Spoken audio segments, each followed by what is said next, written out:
이렇게 볼 때 우리가 순종이라고 하는 것은 말이 쉬워서 그렇지 실제로는 내 의지와 내 판단을 넘어서는 행동이 순종이라는 것을 알 수가 있습니다. 내가 가지고 있는 상식과 내가 계산할 수 있는 이해 득실을 넘어설 때만이 할 수 있는 행동, 그것이 순종이라는 것을 알 수가 있어요. 스데반의 죽음으로 인하여서 예루살렘에 큰 박해가 일어나게 되었을 때에 많은 그리스도인들이 자신의 고향을 떠나야만 했습니다. 피난길에 올라야 된 거죠. 그 가운데에는 빌립 집사도 포함이 되어 있습니다. 자기의 발걸음이 닿는 곳에서 복음을 전합니다. 한 영혼이라도 살려야 되겠다라고 하는 열정을 가지고 복음을 전하는 겁니다. 그랬을 때에 그 성읍 안에 놀라운 일들이 많이 일어나는 겁니다.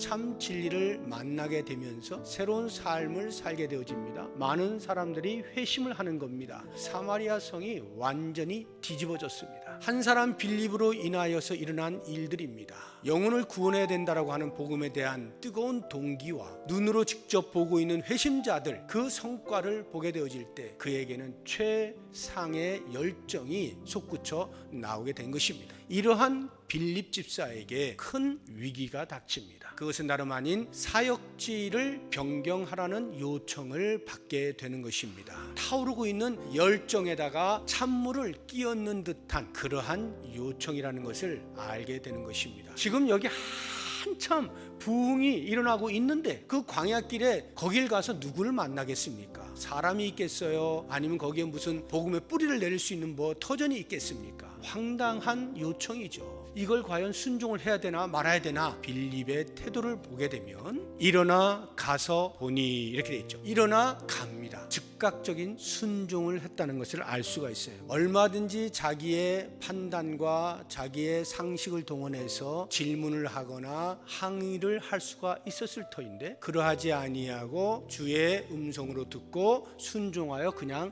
가는 겁니다. 누릴 수 있는 그 자리를 그냥 포기하는 거예요. 내려놓는 겁니다. 버려두는 것입니다. 그리고 순종하여 나가게 되는 것입니다.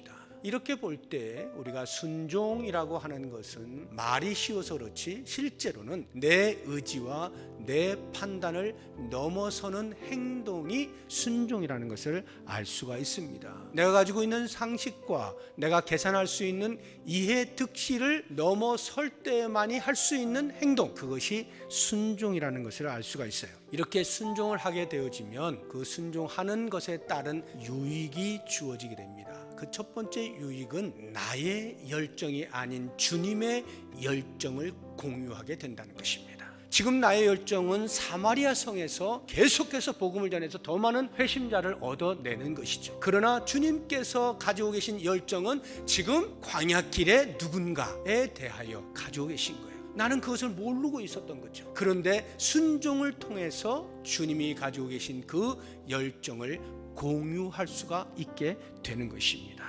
전혀 품지 못하였던 새로운 열정, 주님이 가지고 계신 열정을 공유하게 되니까 새로운 열정으로의 헌신이 가능하게 되어지는 것입니다. 뿐만 아니라 이러한 순종에 있어서 최고의 유익이라고 한다면 그것은 우리를 향하신 하나님의 신실하심에 대한 전적인 신뢰가 구축이 된다는 것입니다.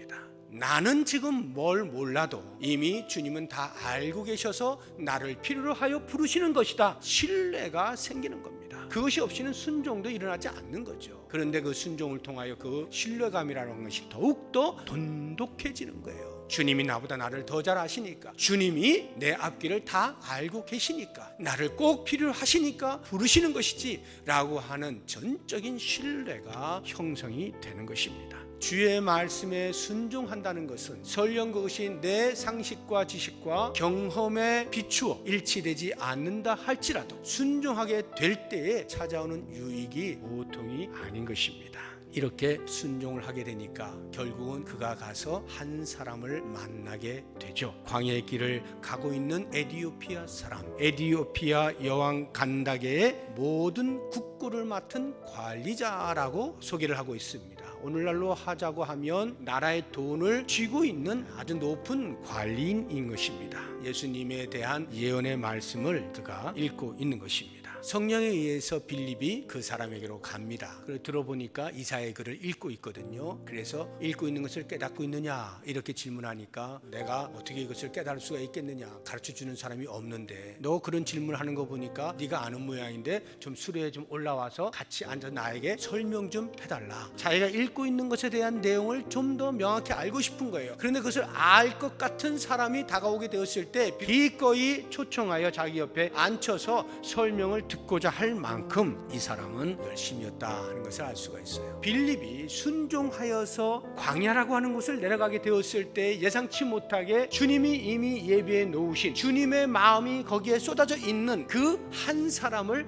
만나게 된다라고 하는 사실, 여기를 우리가 초점을 맞춰야 돼요. 우리가 모르는 사이에 주님께서는 한 영혼에게 그 열정을 쏟아붓고 계시는 거예요. 그러한 사람을 우리가 주의 심정으로 바라보게 되어질 때 만날 수가 있는 거죠. 빌립 집사처럼 내 생각과 다른 자리라 할지라도 여전히 우리에게 도를 전하는 요청을 하고 계시는 그 주님의 음성에 순종을 하는 것이 필요해요. 한 사람의 삶을 송두리째 바꾸어 놓는 힘이 있어요. 지금까지 예상할 수 없었던 새로운 세계가 보이게 되면서 그의 가슴이 터져 나오는 북받쳐오르는 감격이 있는 거예요. 한 영혼을 구원하는 최고의 가치의 열정을 품을 수 있으면 좋겠어요.